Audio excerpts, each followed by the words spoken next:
इन गर्मियों के दिनों में हम परिंदों को पानी और ठंडी छांव के लिए बहुत स्ट्रगल करना पड़ता है और 2 बूंद पानी के लिए काफी भटकना पड़ता है। हम सब की आपसे रिक्वेस्ट है कि प्लीज हमारे लिए जहाँ भी हो सके, जहाँ भी पॉसिबल हो, जरूर पानी का अरेंजमेंट करें। हो सकता है हम बेजुबान परिंदों की दुआ से किसी की दुनिया ही बदल जाए।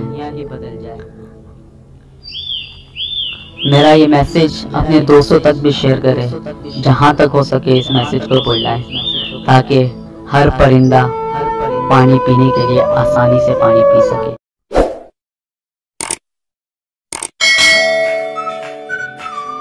ताज़ा तरीन अपलोड्स की नोटिफिकेशन हासिल करने के लिए हमारे चैनल को सब्सक्राइब करें और साथ में दिए गए घंटे के निशान को दबाना ना भूलें।